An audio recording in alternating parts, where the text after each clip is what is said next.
Mapagpalang tanghali sa ating lahat, sa aking minamahal na mga viewers and followers and subscribers.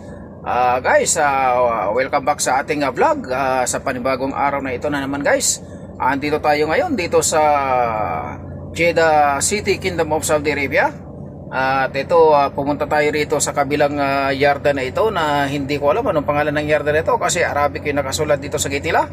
Ang ating ikakarga, yung container na naligaw na dalawang container ito. Dalawa kami ni brother ito, Saudi yung aking kasama guys. At mabuti na lang siya yung kasama ko dahil siya yung nagipag-usap doon. Alam mo naman yung mga salita nila, di ko maintindihan. Sabi daw sa kanya, maghintay daw kami rito sa labas at mamaya daw darating yung tao na mag-approval dun sa container na aming ikakarga. At ako naman pangiti-ngiti lang sa kanya at pasanyas-anyas lang. Sabi niya sa akin, balik muna daw kami dito sa aming truck. At mamaya hintayin na lang daw ang tawag sa amin, tatawagin daw kami at ipaprocess pa nila yung dokumento ng container na aming ikakarga. Ayan ang aking kasama na si brother Saudi guy. Siya yung nagipag-usap. Nakikilala niya rin ako sa mukha kasi palagi kami nakikita yan sa solian ng container. Tinanong niya pala sa akin kanina kung dati na raw akong nagpunta rito. Kasi daw alam ko daw yung pinuntahan ko nakasalubong lang kami kanina dito. Dito ako galing, diyan ako manggagaling kanina, dito ako galing, siya dito naman sa kabila. Nagsalubong kami kanina rito. Sabi sa akin, dati na daw ba ako pumunta rito? Sabi ko, hindi pa. Ngayon pa lang ako pupunta rito. Sabi ko sa kanya. Sabi niya, bakit mo alam to? Sabi ko, na ano ko lang sa GPS location. Sabi ko sa kanya. Binigay sa akin sa opisina yung ni Mart, yung location sa opisina ako. Kaya sabi niya, ganun ba? Sabi niya. Akin na yung papel mo, sabi niya sa akin. Ayun, binigay ko yung papel ko sa kanya. Siya na yung nagipag-ano doon. Saudi yung nandun sa opisina. Ano bang malay natin dyan sa mga pag-uusap nila? Ayos naman. Kanina, yung inabutan ko rito na trailer na nakalos cargo na yung damo na pangarga niya. Natanggal na doon sa kanyang container. Kumbaga, nakasakay na sa flatbed yung damo kanina. Pangarga na ibang kumpanya, hindi natin alam kung saan na i-deliver yun. Yung pangarga na yun. Pero yung sa atin, naka-container pa yun. Dadalhin natin doon sa ating CY sa container yard natin. Hintayin natin dito guys. Ayan ang location ng aming pupuntahan. Ayan ang aming CY naming pagkakargahan dito sa kumpanya na ito, sa ibang kumpanya na ito. Ayan. Meron silang mga storage yan, yung mga container na yan. Storage yan. Yung puti na yan, may refrigerator pa yan. Yung ikakarga namin, di ko rin tayo. Nasa loob. Sa loob yung aming ikakarga. Dalawa kami na itong aking tropa na Saudi.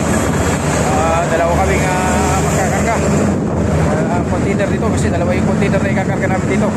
At kasalukuyan naman guys, nakilala ko naman ang aking partner sa buhay. Yan, si FT1641. Siya lang talaga ang pinakamalakas na Terminator, Volvo, Router. Bullet train yan guys, bullet train. Ayan naka-flatbed tayo pupunta rito kasi kakarga natin yung container. Siya nga pala guys, pag ikinarga yung container dito ipapatok yun. Dito, kailangan lulusot yan. Tapos ilalak yan ng ganyan pag naikarga na, lalak ng ganyan. Pag release ganyan.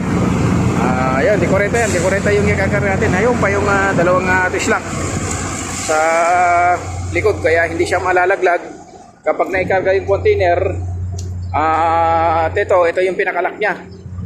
Ito yung pinakalak niya pag naikarga na yung container guys. Ito yung handle niya sa baba. Iikutin mo lang yan para sa ganun mag-lock yung ikutin lang to para mag-lock yung container at hindi na siya malalaglag. Kahit na mahangin, hindi siya malalaglag o maliwag man, hindi siya malalaglag kasi meron siyang lock na container. Ito pa yung dalawa na yun guys.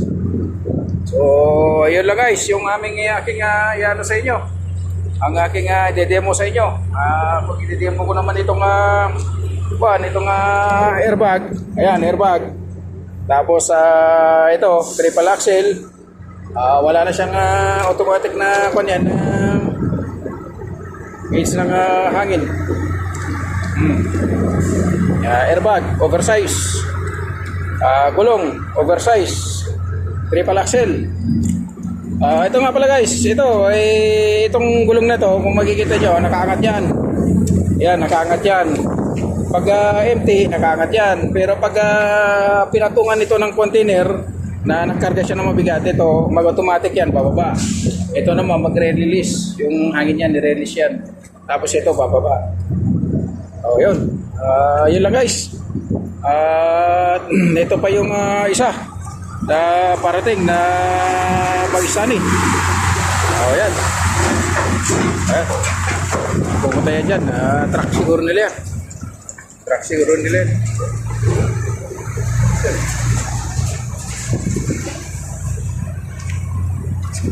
At ito naman guys yung toolbox. Yung toolbox natin. At ayun yung reserva. So yun lang guys. Maghintay-hintay muna kami rito kung kailan kaming tawagin dito bago papasok dyan sa loob at ikakarga namin yung container na ating ikakarga. Maraming salamat guys. Yun lang. Maraming salamat sa inyo panonood sa aking upload video. Thank you so much and God bless you all.